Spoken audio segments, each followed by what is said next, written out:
So I don't really remember my mom, but she was always moving around, like looking for the next thing to do. It was complicated. It didn't give us any type of stability. When I had my son, William, I didn't have my driver's license. I didn't have a car.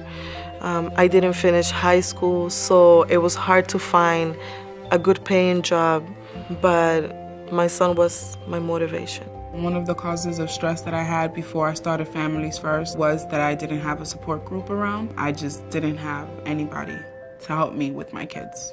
My mom became really sick and I took custody of my brothers. And during that time, I became pregnant with our son, Chris. I think the challenges that parents are facing within my workshops are like challenges that any parent face. Is how do you navigate this complex world while you're parenting? When Chris got here, it was difficult. He was really colicky, and I didn't know how to deal with that. I was trying to get used to the idea that I was a mom, and now it felt like I was a mom that wasn't wanted. When William was 5, we were provided with housing, and that's how I got to find out about this program, Families First. Here they call it Parents Cafe. You get to sit down with other parents just to hear what they go through. It's like, I'm not the only one. They can come in and participate in workshops that are facilitated by parent educators. And then there are parent cafes where the parents actually lead themselves. And so it's just 16 weeks full of knowledge and understanding and connection. They learn from each other, and they're also able to hear different opinions on different subject matters. And it's really important, that family-to-family contact. I remember when I first met the parenting educator. She was telling us about her story, how she was raising her 3 sons, and she was going through a divorce. And I was like, oh my God, if she can do it, I can do it too. She would tell me, it is okay for the baby to cry. If you feel like you need a break from the baby crying, you can always just place him in his crib and just have those 5 minutes to yourself, which was the biggest step into parenting for me, because he cried so much and because he was always so uncomfortable. It's really great to see the parents come in the beginning and to see them towards the end and see the difference that it makes, the aha moments that they have.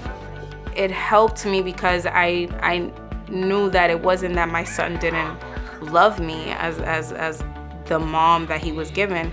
It was more like he was trying to figure out who I was just as much as I was trying to figure out who I was. No one knows how to parent. You just drop into it. And so they come with that mindset of, I want to know. They come with a mindset of being open and sharing. And when they get there, they see like-minded parents. Now, if I see a parent that I met in the class and she's struggling with something, or they'll come up to me like, I remember you. You was in the class. Can you help me with this or that? And, now we got a connection. Now I just, besides the program, now we're connecting in the community because of Families First. If you work with kids long enough, particularly low-income, at-risk kids, you realize that in order to maximize your impact on kids, you really need to engage parents. That is not our skill set. We're knowledgeable about engaging with children, and Families First skill set is engaging with the parents, in particular, around their parenting skills. That's our time to bond, right?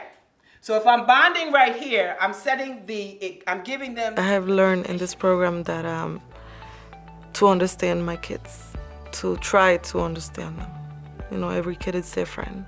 And that even though I might feel like I'm not doing a good job, somehow, everyone goes through it. The single most important person in maximizing a positive outcome for a child in those first 3 to 5 years is actually their parents. So it's a no-brainer for us to work with Families First to engage parents when the children are at their youngest, because investing in the parents when those kids are at this age will provide and produce a return on that investment for years to come. Those little things, if you're teaching them every day, I would tell them, you're men in training. Now I stop everything and I listen to my kids and I express to them, and if they need a question or if they want something, I listen to them before I wouldn't listen. Mommy, I just saw the man in baseball. I think that parents come back time and time again because their mission is aligned to Families First mission, which is to support them as parents, to be the best that they can be, and to nurture healthy relationships with their children. That's our mission and that's their goal. They support me, to whatever I want to do. If I want to take over the world, they're like, we're right with you, Gigi. Now that we're expecting another baby, I'm not as flustered or as nervous as I was before. Now I know that I'm not by myself, and I have to thank a lot Families First for that. That's my stress reliever. Now I can just be like, yes, now I enjoy my kids. Families First has been my Bible, my mother, and my guidance, and it definitely does work. It's the best thing that ever happened to me and my family.